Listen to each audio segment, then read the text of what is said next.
Happy New Year. Welcome back.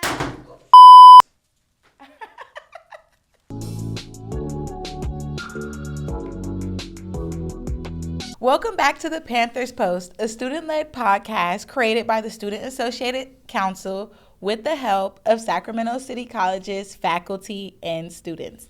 I am the Secretary of Outreach and Development, Nia Nichols, and your favorite host. Welcome to the Panthers Post. I'd like to welcome to the podcast two very special people who are dear to me on this campus. One of them being nearly the lifeline of this podcast, our chief editor and I'd like to say an assistant producer, Jada Trails. Hi. Yep. My last name is Trail. Trail?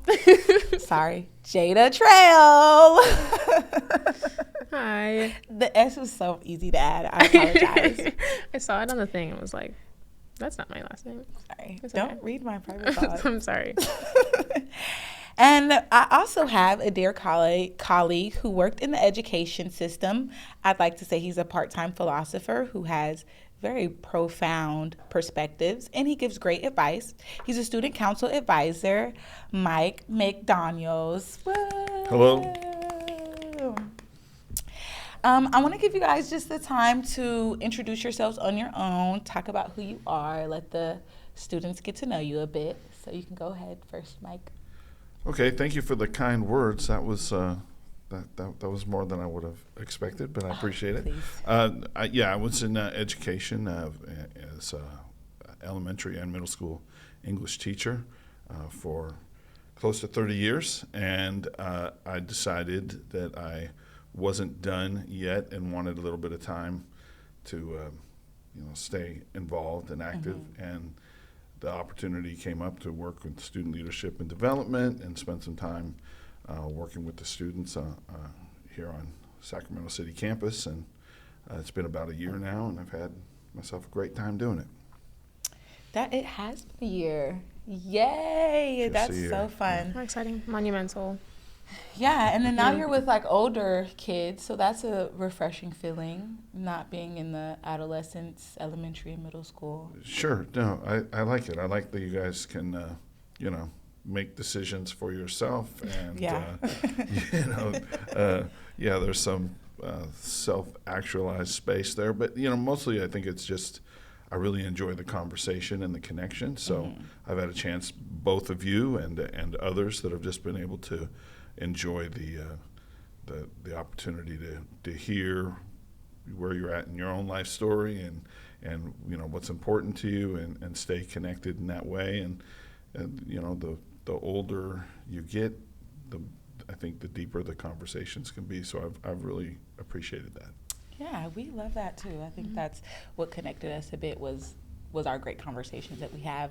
Me being in this space, I need all the wisdom and advice and worldly perspectives that I can hold on to at this time.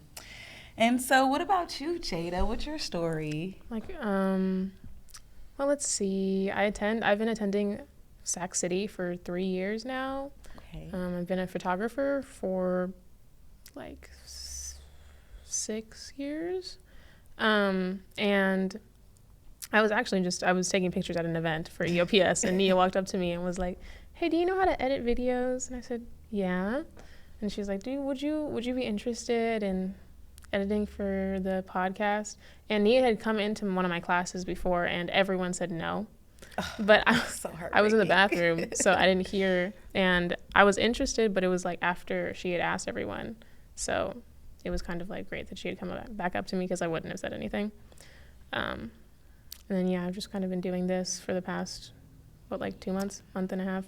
Yeah, I think it's been 2 months. We started in October. Yeah? Well, when this releases, it'll be three or 4 months. Well, I've been doing it since October, apparently. Yeah, that was super great. I'm so glad I ran into you. I think that was the Rock the Bells event, and you were just taking pictures, and sometimes I just harass people. I was like, and she was open. I was there to talk to people, so you could have caught me at a great time, because that's perfect. Sometimes I'll go and take pictures and leave. Yeah, I don't want to talk to people. Yeah. But I I had just finished talking to someone else, so I was already in the space of socializing. Being open to having a conversation with someone new. I'm remembering that was my first time meeting you Yeah, as well. I've taken pictures of I you. don't think I remembered that until you mentioned it now. Yeah, because I was looking at old videos and I was like, you looked familiar, and I went and looked at some old footage and was like, I definitely had a conversation with you and like was recording you, and you came up to me and was like, so what is this for? For fun? Yeah. It wasn't confrontational in any way. No, though. you it were. felt like it was. It wasn't like. It wasn't like, why are you recording me? No. Okay. Yeah. I remember it was a good vibe, but I have zero. Yeah, you were recollection trying of to get exactly people what we to said. vote. It was like voter registration Oh, that's day. right. I was trying yeah. to push Wait, those were two different events. Those are two different events. I go outside and take pictures often. Oh, look at you getting around. That's so funny. Jada has this thing where she's like, that person looks so familiar. And I'm like, yeah, you edited them for 30 hours. Yeah. That's having a couple footage of this. But that's super great. Thanks so much for coming on the podcast, guys.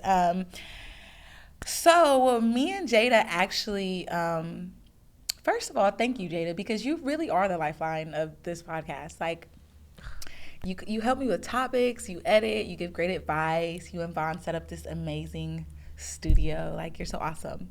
But over the time of us interacting, we actually decided to go see this play when we were trying to like immerse ourselves in more of the city outside of school. So at the Guild Theater, we were able to see a play, which was actually a memoir created by Eva Rutland, but it was her mother's story.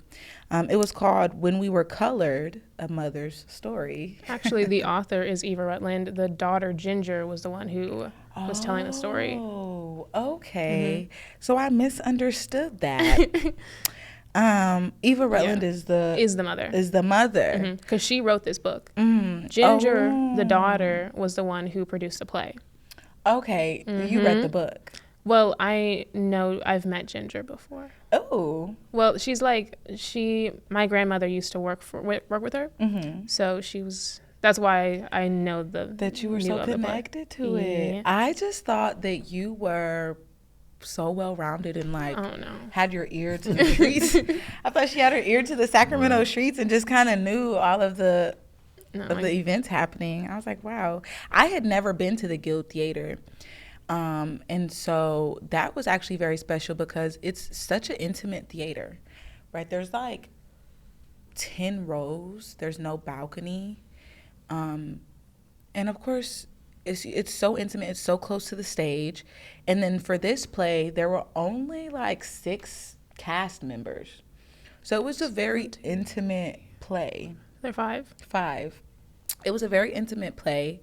And again, it was a mother story. And so this family was originally from Georgia, and I believe the father was from like Detroit or something. Like Detroit, yeah, from that area. They met together. They moved to Georgia. The mother was from a high sedity black family from Georgia. So, they did like the debutante balls and stuff like that. And the father was from Detroit, and he was a little less of that caliber. But he had a pretty good job. Like he worked, I want to say in the military, but as like an engineer. Yeah, he like worked for the Air Force or something. Yeah. Because that's why he moved to Sacramento, is because McClellan is the Air Force base up here. Wow. So he was kind of like the start of that Air Force base when they moved out here and stuff. I think so. Of course, he moves with his family. They come to Sacramento. And it's an adjustment because at that time, Sacramento is still kind of segregated. There are not a lot of well-to-do black families in the area. And so they were one of the first. And they're raising a family. And so when you come from such a secluded place from Georgia, and they have their community of African Americans, and then in Detroit they were still secluded, but now they're raising their family in an integrated part of Sacramento. And so it was like a lot of trials and tribulations, and their daughters are learning one thing that's a completely different experience from where they grew up. And so seeing all that in such an intimate setting, it was really touching. Yeah. It was sort of emotional. Yeah, I cried. You did? I mean, here's the thing. I cry at every form of entertainment ever. Happy entertainment? Any entertainment. Oh. I cried at Moana. No, Moana was criable. Yeah. Moana was... I shed a couple tears. I still haven't seen Moana. You still haven't Really? seen Moana? No. But I do cry at just about anything. Commercials will really... Like the SPCA ones? You know, those just... I just feel a certain resentment. Sorry, I don't want to laugh. It's not... Honestly, it's just not where I access that kind of emotion. But I don't know, like... if a family's reuniting or something like that, where there's some sort of like connection in that manner, where the family is maybe going through something early in the commercial that seems to work out. I don't know, like a Polaroid commercial, maybe if they still have those. I don't know, but it can be surprising where I access that kind of. But this sounds like a place where it would be completely understandable, though. The crazy thing is, like, there is no like plot development where you would really be crying.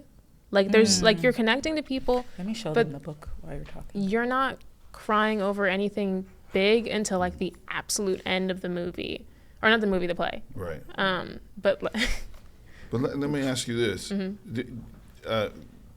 Was there a part of it, even though it was in a different time and place, I mean, obviously Sacramento, but a different Sacramento, where it resonated with your own story, or is that too simple?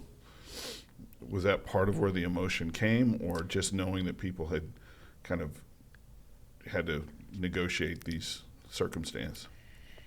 For me, I think that it was a little bit of both, because that's not my story, but being an African-American woman and hearing the success and the trials and tribulations of that, it was like a beautiful emotion, you know? First thing that really touched me was that the mother came from such a grounded family. And when I say high sedity, in when they were using it in the play, the father was using it as an insult, you know, but for me, that's a beautiful thing, because a lot of African Americans don't have that foundation with their family. And so for her, she came from a sort of successful family as far as Black people could be successful in that time period. So that was like a beautiful emotion for me. Like, wow, there were people back in that time that were do-good families, you know? And then when they were experiencing, like, their daughter had came home and they were going through something similar at that kind of we're experiencing today's time, like people are protesting Starbucks and Walmart and stuff. And so at that time they were talking about kind of like that Black Panther revolution, where they started to boycott certain stores. And the mother and the father at first didn't quite understand what the daughter meant when she came home and expressed those things. And then they eventually came around to understanding her. And that, again, was just kind of like a beautiful development, you know, that incited some emotion in me, because it did connect to our times today. And it just kind of shows you how history repeats itself a little bit. But it was really close to home for what we're actively going through in today's society. Mm-hmm. So that was the emotion in it for me.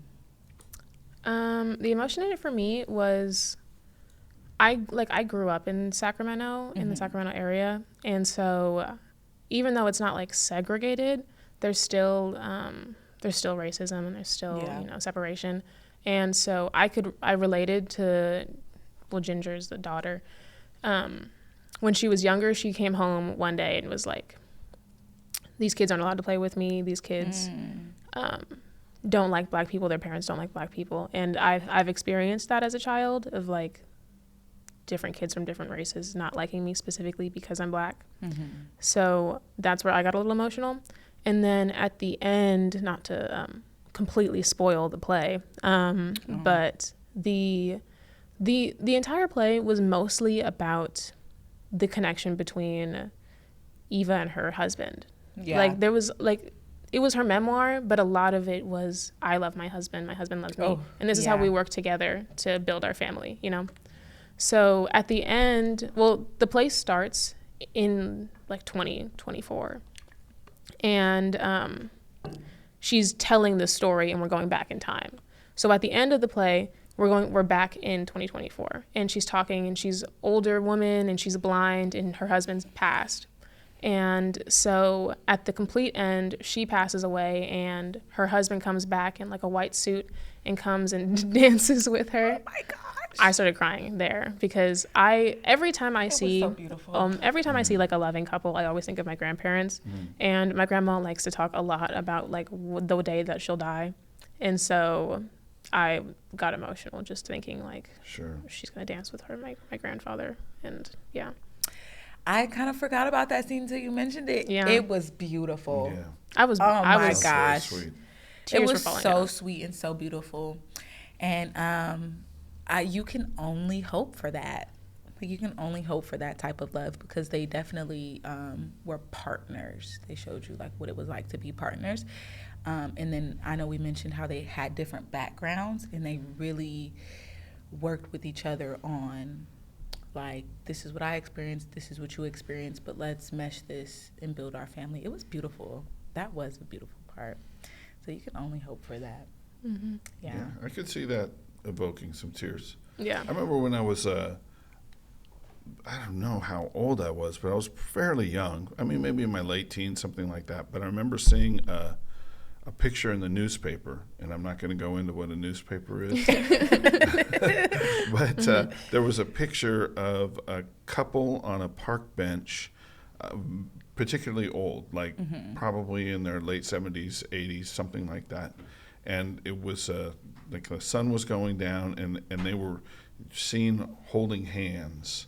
It was an angle that like showed them holding hands, looking out into the horizon, and I remember thinking, and it stayed with me for some reason, that I really hope that that's something that I get to access at some point. Yeah. That you just feel like there's something in that moment that speaks to everything that they must have experienced prior to that moment that led them to that kind of connection and level of kind of sweetness.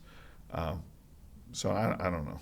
I mean, it's good that you got the chance to see that. Sounds really powerful. Yeah, I agree. It was a very powerful play. I have not gotten to the book, but I do plan on reading it because I think it will expand my knowledge, especially because I didn't realize that Eva was the daughter. Eva was the mother. See, I gotta read the book. But the play was beautiful, and it has me really intrigued about going to see more plays. The Guild Theater was such an experience. I just really loved it. It was so tiny and quaint and cute. Like, I really liked that. So I think that I'm gonna spend some of my time doing that a bit more. On one of our previous episodes, we were talking about Wicked and how that, of course, is originally a play, but I've never seen that play either. Like, I'm not really a Broadway viewer. I love Broadway. I did a couple of plays as a child, but I wasn't getting big spots, and so I was like, boo, I don't want to do it. It was crushing my ego. I was like, no, I don't want to do this anymore. But that definitely got me back open to that, and I think it's a good read. I think that especially with today's times that we could all benefit from such a beautiful story. So again, that was When We Were Colored, A Mother's Story. I actually picked this book up in LRC at our Sacramento City College. You just got to check it out with your student ID. And I believe you can keep books for about 7 days, 10 days or something. I would assume it would be like 2 weeks, really. I know at the public library it's 2 weeks. It's 2 weeks. Because it's not going to take me 1 week to read a book. You know. No one knows, but they'll tell you when you get it. Oh my gosh. And like, I'll tell you, no, I don't use libraries. It's 2 weeks because I have to turn this back in 2 weeks. Yeah. Wow. There you go. Smart. All right. Well, I was going to ask, what are your thoughts compared from the play to the book? No, I haven't. But I'm halfway through the book right now. Oh my gosh, listen. Finals, schoolwork, homework, you know, we are all the same.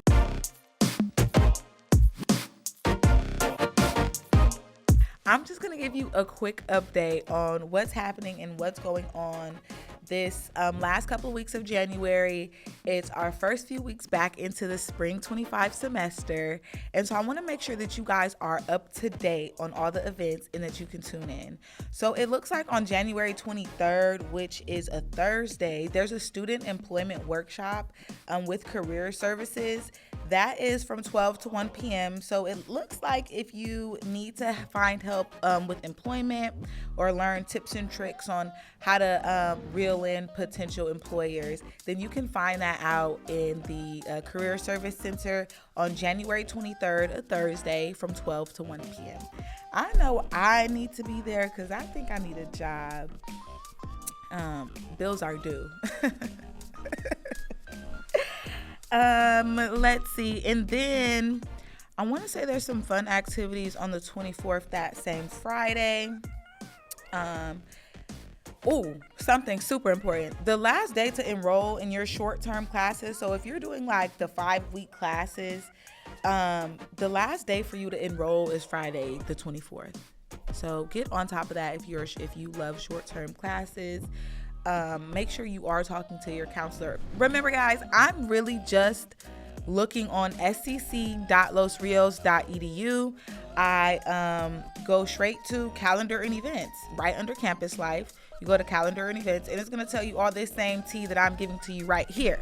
So make sure you check out scc.losrios.edu. So again, the 24th, last day to enroll in short-term classes.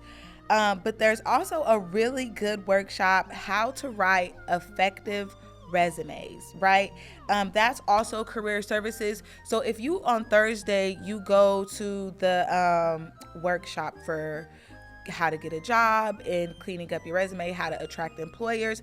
The next day, you're going to go to writing an effective resume and making sure that those employers that you're attracting have that beautiful, perfect resume made, right? So that sounds like a double whammy. That's Friday, the 24th, 1 to 2 p.m. I know I also need to be there. I mean, these things go hand in hand, so show up for that. I love that career services puts us in positions to have opportunities in real life experiences. Like I said, some of us have bills, okay? We need jobs. We're not going to school for nothing. So let's, put some of that stuff to use in career services. I want to say that what's happening over the weekend. Things do happen on campus on the weekend sometimes. There are community events. I don't see any on January's, but we're going to pay close attention to that because life does not revolve around campus. Sometimes we want to get off of campus. You can find events like that again, scc.losrios.edu. Campus life and the calendar and events. But last day to drop classes without a notation on your record for those same short-term classes looks like is that January 26th on a Sunday. So not necessarily an event, but just an important reminder. You do not want to mess up your resume. Believe me, too many notations on your resume is not a good look. So that's January 26th. And then we're going to roll into the 27th. This is the very last week of class. This is the very last week of January. So the very last week of January starts that 27th. And so again, short-term classes for those first 8 weeks, you need to be enrolled by January 27th. And of course, career services coming through with yet another resume workshop, Monday, January 27th. That's from 12 to 1 p.m. on a Monday. I love having productive Mondays. That sounds like something really fun to do. Follow up on the 28th. We're doing handshake and job internship again with career services. That Tuesday from 11 a.m. to 12 p.m. And also a refugee career pathway program. That looks like an orientation. It's specified for Ukrainian and Russian. So if you're Ukrainian or Russian or any other refugee or a student on campus and you want to go learn about the Refugee Career Pathways Program, that is Tuesday, January 28th from 1 to 2 p.m. Please, guys, stay tuned into like what's happening on campus. I'm going to say this one more time. scc.losrios.edu, campus live. Go to calendar and events. You're going to get all the tea there. All right. See you guys next time. And so, anyways, I think that will allow me to segue into us entering a new year. For January, we're starting a new spring semester. And I want to get your thoughts on a couple of things about like New Year's resolutions. So for me, I don't necessarily have New Year's resolutions, but I'll like revamp my schedule. I'll like set up a new routine and like get my, like rearrange my time management, and just try to be a better person. I don't necessarily go, my New Year's resolution is to lose 30 pounds, but I will add a workout routine in my new schedule. So I'm wondering, what does that look like for you guys? Yeah. Okay, well, I think most of the time I probably haven't access to a New Year's resolution of any real consequence. I do remember that at the end of a year, I always felt the kind of pressure to reevaluate the year and whether I had a good one or not. It was always a little bit absurd. I would, think about different events or, what had transpired and like, am I good? Is everything all right? Right. Should I be doing more? What regrets do I have? Those sorts of things. And I guess in a way you kind of carry that into the new year in a hope for some sort of reset button of some sort. Yeah. But specific demands of myself and expectations, not really. I mean, having been in education, and of course you guys are doing the education thing, there's part of the whole time of the year where for me I remember it as just trying to resuscitate and just decompress, rest, not be sick, and there was always a little break between one semester and the next. So it was more about just repurposing myself for what was about to come than it was about making any particular resolutions or promises to myself. I mean, if it works for people, great, but I don't know that it's ever been my thing. Yeah, I don't really think I've tried New Year's resolutions and it's just never worked. I feel like it's always just better to just have goals in general. Yeah. Like I feel like I probably did New Year's resolutions this year and I don't remember them. Like that was by the end of the year, it's a distant ago. memory. Like, what was even that plan? What was I even doing on New Year's? Yeah, the older I get, the less I like have New Year's resolutions. It's disappointing. Like, it makes you lose hope in yourself. If you set like, oh, my New Year's resolution is this, this, and this, and then June comes around and you've done none of that stuff, and then like now you are trying to like forgive yourself. Like you feel ashamed of yourself. I think that it's a setup, and I don't really appreciate the propaganda of it all. Because, towards the end of December, everyone's running around like New Year, new me, New Year, new car, New Year, new place.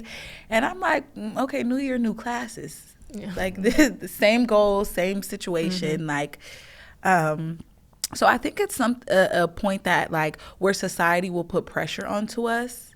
And I've been learning to give myself grace. So like Mike said, like a time to reset and maybe reevaluate yourself to make sure you're still a good human being. You may, sometimes we make mistakes, but you don't want to carry those on. Make sure you learned your yearly lessons. But outside of that, I think like the New Year's resolution is just propaganda. And it's like more pressure that society puts on you. And so for my new year, of course, like I want to do better with my classes. I want to be more organized. I want to get my health together. Because, it's hard to, like, work out when you have a busy schedule. Yeah. How do you guys time manage with everything that you have going on? I mean, maybe maybe yours is a little more lenient, but, you still have to find time for family, work, in your reset time. So what does that look like for you guys? Well, I'm kind of obsessed with managing time and being on schedule and organization. So like, well, this is coming out in January. So in the past, for like finals week, I have my calendar that I have on paper because I need to see it all completely laid out. Yeah. And then I write down every single day, like what specifically needs to get done per day. And that way I know how much time do I have if I want to take a nap that day, or I know that I have to babysit this day, so let me do less homework this day because I know I need to be focusing on something else. Or I know there's a birthday this day, so let me work around that. Are you doing that at the start of the week? Like Sunday you sit down and write out your whole week? Every month. Oh. Every month I go onto like the big calendar and I'll write everything down that I know, like holidays and stuff. And then throughout the week I'll kind of like do more detailed stuff. Amazing. For like finals week though, I scheduled everything like 3 weeks ahead.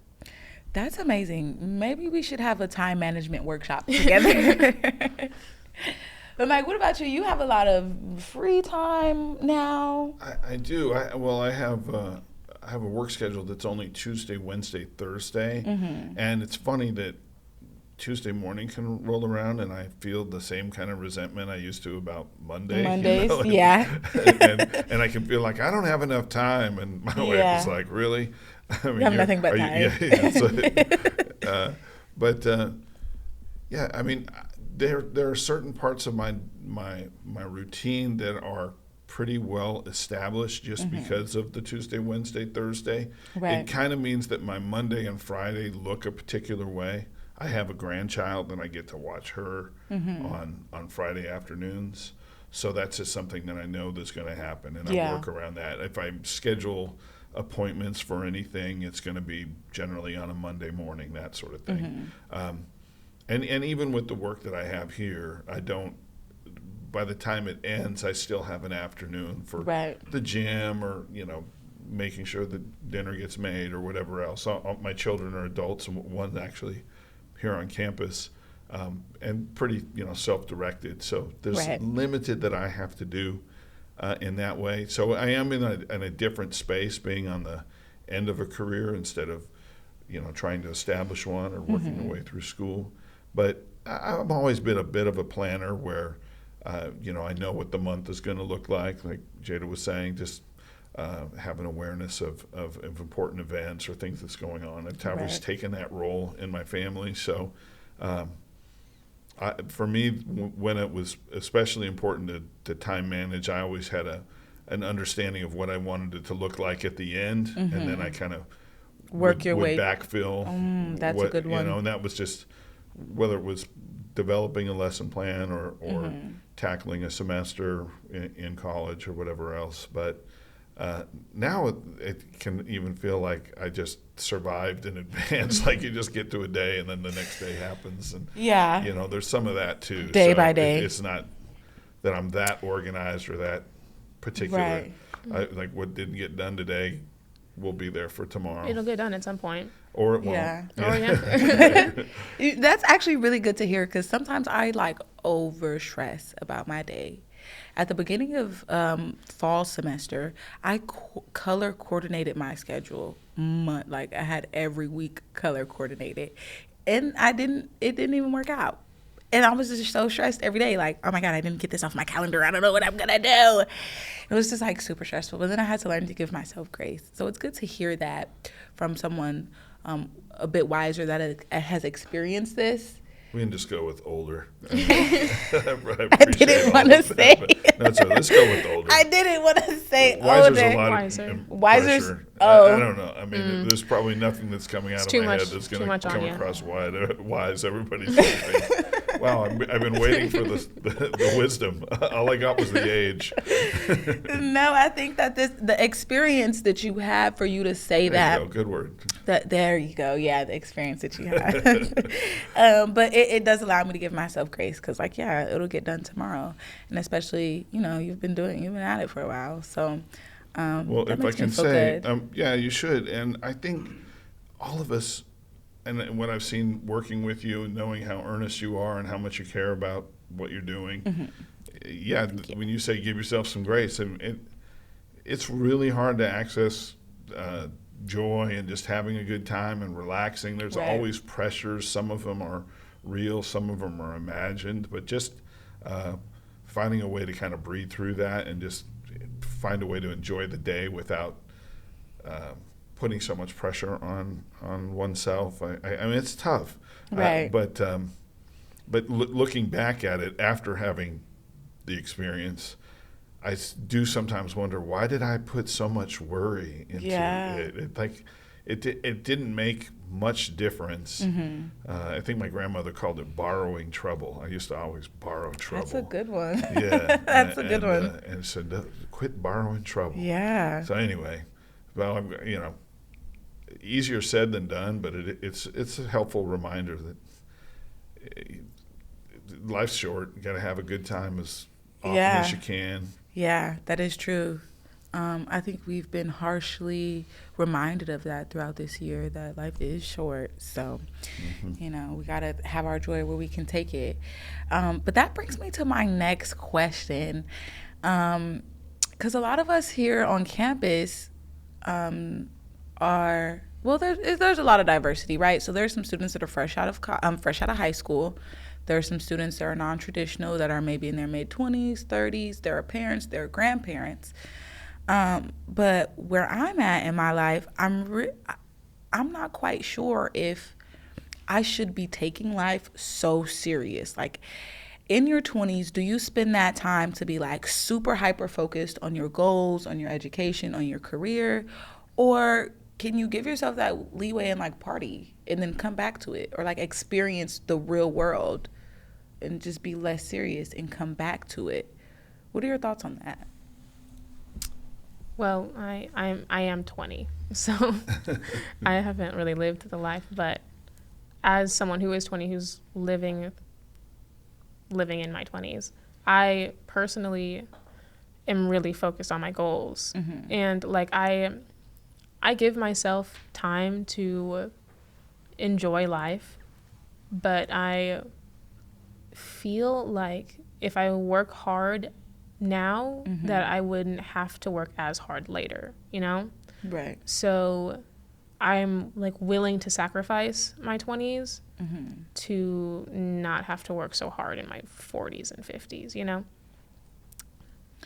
That does make sense. But when you say sacrifice your 20s, like, are you going to be working from 20 through 30 and then 40 you relax? Or is it like, I'm going to work through my 20s, I'll enjoy my 30s? I want to travel when I'm 40, you know what I mean? Right. Like, I feel like now, I mean, I get told this a lot, that like now is the time to have freedom and stuff and do whatever I want. Yeah. But why is it now and not later? Like, am I just actively choosing to sit around for fun or travel now when I would have more time later and I wouldn't have to stress as much later? More time, more money, more wisdom. Yeah, like I would hope that I would work hard now and then save up, and then by the time I'm older, I have more time and more money to just go and do whatever I want, That's a great perspective. I mean, but I still like have fun. I'm not going to say I hope so. Like, study, you're still enjoying your weekends. You have friends. Yeah. You go to like maybe parties or I go out other and do my events. things. Okay, But, that's valid. I just How about you, Mike? prioritize it. Well, I like a lot of what you said there, Jada. I mean, I tend to agree. I mean, I have a perspective of looking back at it, and I feel like I can remember times when I wish I had done more that was more, I guess, serious or more focused on the work, or I guess for me, financial literacy, I think, is really important, and I think sometimes we're very late in the game, or can be later in the game before we have a particular awareness of ways that you can help yourself be maybe more comfortable and access more of that kind of opportunity because of the decisions you make when you're in your 20s. I mean, it's really something we kind of know but don't necessarily think about. I don't even know, when I was in my 20s, was I thinking about being 60 and what it would mean. Like, you're going to be 60. Like, if you're lucky, you'll still be around. And so what are you going to do to make sure that you're ready for that when you are? And I think those things are things to keep serious and stay attentive to. And it does feel a little bit like, and everybody's circumstances are different for sure, especially when you consider, the student body we have in a community college. Not everybody has the luxury of being full time, and maybe they don't even really get to have the decision about whether I'm going to party or I'm going to go to school. It's school, and that's it. Yeah. But I think the more that you front load that kind of earnestness when you're young and you have the vitality, even if you're still kind of figuring it out, you get to the end of it and you have your degree, and you have opportunities for a wide range of different life experiences and job opportunities. I think now's the time to do it, because it's almost certain that it'll be more of a struggle later. Not everybody gets that chance or accesses it for a variety of reasons. But in general, I think, work first, play second that was around before me, and it still feels like it's the truth of things. True. And at the end of it, you don't want to take yourself or any circumstance so seriously that you stop having fun, or like if you're going to have a degree, it makes sense to be in something that you're passionate about that doesn't feel so much like work, even if you have to get up and do certain things. So there are ways of having something light while still doing the hard stuff. But I'm with Jada, and I think I would have done more of that earlier had I thought about where I am now. Yeah, that makes a lot of sense. For me, I definitely played a lot in my early 20s, but it was because I didn't know what I wanted to do, and I needed to take some time to find out what worked for me. Like I often say, like, I don't think I'm a worker. I'm not really a worker bee, but that's because fresh out of I got my first job when I was 15 years old at Six Flags Magic Mountain. And I worked ever since then. And I worked in different fields in fast food. I was a valet for a while. That was actually fun. But I just did a lot of stuff. I worked in call centers. I was like a assistant for a while. I worked in the school as a paraeducator. So I had to learn what I liked and what I didn't like, and what I wanted and what I didn't want. And I also did go to college right out of high school, but I did terrible because I didn't know what I wanted to do. I thought I wanted to do childhood development, and it turns out I don't even like kids that much.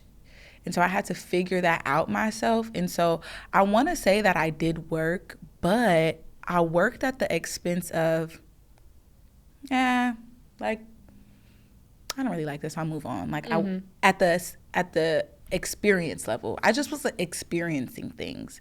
And so I did prioritize my work, but I just didn't know where I was going. So I needed to go through these plethora of interactions and experiences for me to get serious and say, my main priority is my education. My main priority is my financial literacy. This is my main priority.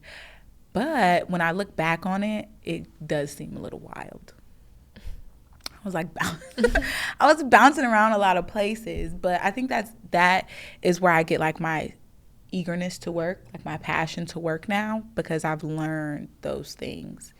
And so I agree, it's a bit of both. You do need to take work serious, but not so serious that you submerge yourself into something that, one, you're not passionate about, and two, you've made your personality, you made it your life, this is your end all be all. So I think it's the balance of things. If you don't mind me saying, I'd say that, it's a little cliched, but everything that you did, all those life experiences led you to where you are now. Exactly. And you kind of hinted at that. And so that's not wasted time. And I do think that sometimes we associate work with seriousness, and that's somehow or another the defining characteristic of who a person is their workspace. And that I think kind of comes from the way we have our own society structured, with, how we make money, where we find value. And it's, as somebody who's outside of the gig a little bit, it's not the most important things to me now.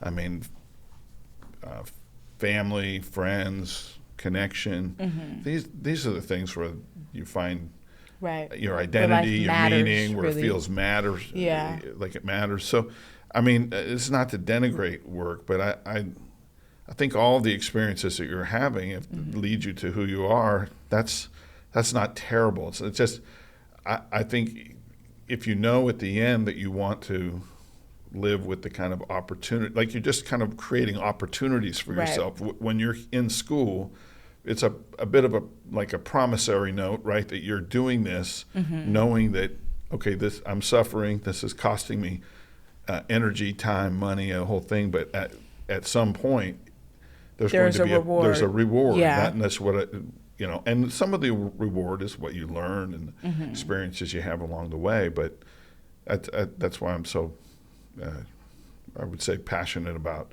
a liberal arts education and the things that you're doing here. That all good things happen in time. If there's some intentionality, even better.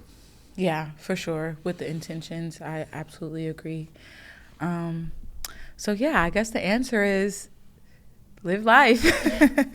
Live your life and work with intention until you get to where you hope to be. And for me, that end goal is what we talked about earlier, having a partner, having a family, having that connection, like not dying alone and sad. So yeah, that's definitely the end goal for all. I think that when it's time, once you are out of that experience, it's a lot easier to evaluate. But like you have to go through it first, for sure. You have to get through it first.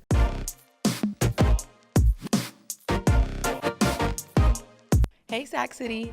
Let's make sure that we are up to date on our philanthropy scholarships for the year of 2025. Did you know that they opened January 17th of 2025? That's just a week before school starts. They close on March 7th at 11:59 p.m. So you have about a month to apply to all the philanthropy scholarships, and just make sure that your GPA is up to date and you have all your enrollment for your spring 25 classes so you can qualify for those scholarships. You'll find them at scc.losrios.edu. Just go to the search bar and type in scholarships, and you'll be able to click on the philanthropy scholarships, and even you'll be able to filter the scholarships that mostly apply to you. Good luck, guys. So guys, I've been just looking into a couple of things regarding my GE credits and making sure I'm on the right track. I ran into an assembly bill called AB 1705, and I found it at the California Community College's website, ccco.edu. Essentially, this assembly bill takes away our prerequisites for certain majors. For example, I am in a calculus-based major. My prerequisites would be algebra and trigonometry before I go to calculus. But with this assembly bill, it takes away my ability to take that algebra and trigonometry class. How in the world can I do calculus without my foundation of algebra?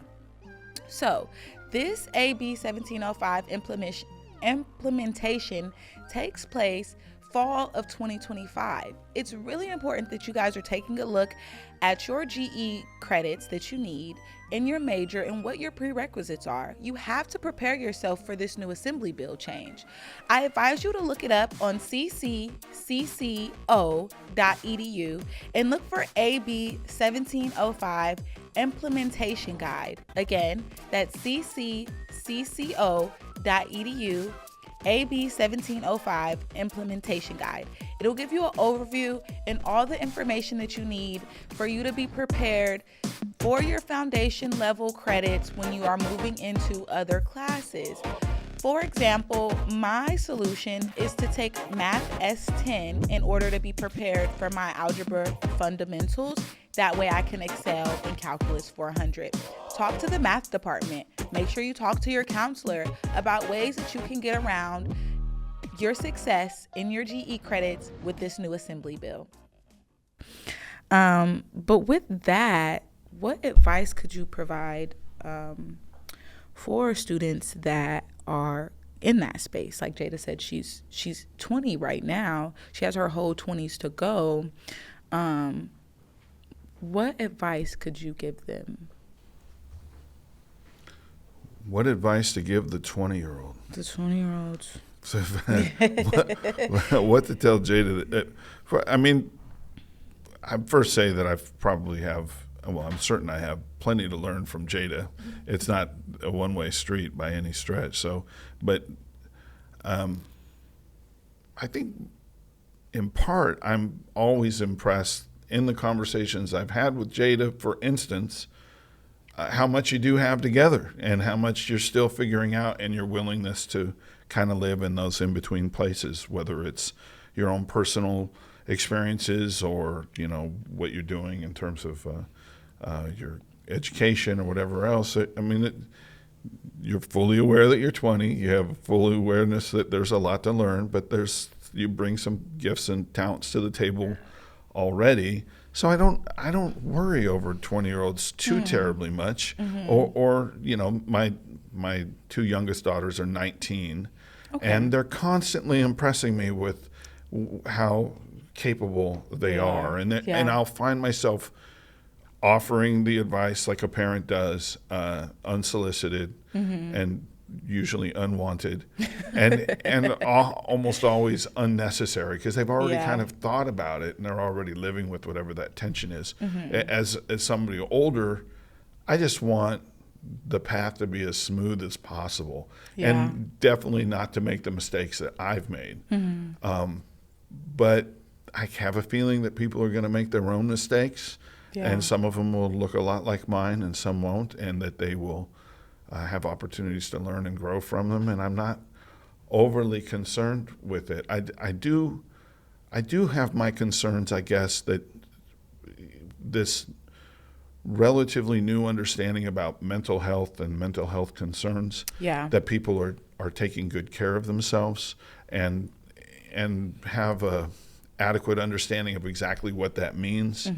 I think it's important for all of us to stay connected, not just in a realm of social media and with the new technical opportunities. Even the podcast is an opportunity, but there's also people behind it and conversations that it should generate. And I think if anything, I just hope that anybody 20 or at really any age would just stay connected, stay involved. Don't numb out. As hard as it gets, stay engaged with your thoughts, your feelings, your interactions with other people.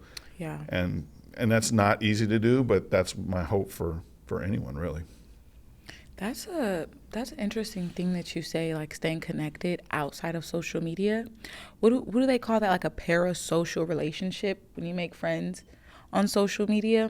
I think that's very interesting, because you could have like a lot of followers and a lot of interaction and engagement on social media, but the internet is like an illusion. It's not a real place. There's nothing like us sitting down and having conversations where, we can truly interact and kind of get the feel of each other. And I don't know, it's that real life connection, It's like a literal disconnection between people. When I'm like DMing someone on Instagram or texting in general is just definitely not the same. There's this whole thing about tone and eye contact and exchanging energies in general. Exactly. Yeah, so it is important for people to make connections. That is a bit of the reason why we started the podcast. Like, we want to invoke certain conversations and let you guys hear that you're not alone and kind of open up the floor to certain connections. But we want that to happen on campus. Like if you're watching this and then maybe you turn to your peer and then you guys have a personal discussion about what we've talked about on here, is really the hope. Like everyone always says COVID messed up connections, and we really need to get that back. Like I hate seeing an empty campus or like talking to people online and stuff. There is a disconnect there. But that also is part of mental health, is having a support system, having a community to surround you with good energy and encouragement, and also giving you that grace. Because another thing is, like, when I do feel that pressure on myself, or I'm putting too much pressure on myself, I'll talk to like you or someone else and you'll be like, oh, you're doing good. Like nobody expected that out of you, that you're doing too much. And then I'm like, oh, I was doing too much. Like, okay, they're proud, they're happy, like I'm doing good. So I think that's also important as well with taking care of yourself. So Mike, what mistakes have you made that later on you can look back and say, wow, I actually really needed that lesson? I'd say all of them, but if I wanted to be specific, which I don't, but honestly, yeah, because obviously talking about one's mistakes is mildly uncomfortable. But I'll take some vulnerability. Yeah, I'll get there. Well, there are a couple things about me that maybe you know, maybe you don't know, and I'll share them. One is I've been through a divorce, so that's I can constitute as a failure of the marriage, and I certainly had a role to play in that. And I think the growth that came out of that, the opportunity to understand myself differently and better, right, and the choices that I make moving forward, I think would be one kind of clear-cut example of something that was extraordinarily painful to go through at its time, and not one where I wasn't, an active member in its demise. Like there were things that I would definitely do different. But I am remarried, and I think the experiences that I had before in relationships have informed kind of my choice in partner and the manner in which we do things, the values that we share together, what's important, what's not important, that sort of thing. And then maybe in a way even more personally, I was a drinker for a long time. I was an alcoholic, I guess you'd say. I am an alcoholic, but I've been a sober cat for close to 6 years now. And good for you. Thank you. Yeah, it's good to it's good to make any of these markers. Yeah. But no, it's I come from a family of drinkers. There was kind of a manner in which one was expected to behave and in terms of their drinking, but never was a consideration not drinking at all. Yeah. And I did come to a kind of low enough point in my life where, and in my manifestation of the worst of who I was at that point, the mistakes that I make, is I was just checked out from my family. I was just kind of numbing myself from the experiences that were otherwise available to me. And I really had to make a choice, or it was going to be made for me, what was more important. And it wasn't without its trials and tribulations for sure, and struggles, because it's something that I'd almost say I was really good at for a long time. I'm sorry, no, that's okay. But I felt really good at the whole drinking thing. But it wasn't necessarily good back for me, and it was an elevator that was only going one direction. Yeah. I got off, and there's been so many blessings that have come from that. And mostly, as you start to realize that a lot of what choices you're making are an effort to distract from your own discomfort, now there's an opportunity to deal with that discomfort, deal with the root causes of it, whether it was familial or historical or any one of a number of things. And it's a long process, and one that I can happily say I'm engaged in. It's one that I'm still learning. There's always a step forward, step back, but I never would that have been an opportunity had I not hit a low point. So it's always a curiosity. Like I don't think anybody argues for a low point or a mistake made, but everything turns out to be an opportunity for growth. And I'm not necessarily celebrating the fact that there was this period of time, but I'm not at a point where I'm self-conscious about it, or that it's ashamed, yeah. or anything along those lines. I'm sure I've felt plenty of those things in the past, but if my story is something that others can hear and maybe have an opportunity to grow from, or access a different type of life for themselves. Yeah. Awesome. But mostly it's just deeply personal, and probably the easiest example for me of when I would say, if you say I made a mistake, it was like it actually was like a litany of mistakes that were leading me to a space that would have been ultimately to my detriment and to the people that I love. And now I have an opportunity to be with the people that I love. Yeah. And enjoy and suffer this life without numbing out. So I'll take it. That's beautiful. That's actually, I wasn't expecting that. That was so beautiful, Mike. And you said vulnerable, so you got it. Thank you so much for sharing that. It's a safe You're space. welcome. Yeah, this is a safe space. I appreciate you sharing that with us. Wow, I thought that was going to be the last question, but now I just have so much to circle back to, because we were just talking about, one, reevaluating ourselves as the year ends. And that self-awareness is so much key. And it also ties into, are we enjoying our 20s or taking it serious? And I think a part of, when I think about enjoying my 20s, I think about partying. And like, especially if you come from, like you said, a background that kind of teaches you this thing, right? Like you don't know that this behavior is not well because this is all that you've seen. And so now you think that you're just living a regular life, enjoying your 20s, but you're actually creating a terrible habit for yourself, and you're making those small mistakes that get you to that point. So if you don't have that self-awareness to look back at yourself and say, well, this isn't really what I know that my mom did this. I know that my dad did this. I know that this is my family does this. But when I look back at me, am I really the best person that I want to be?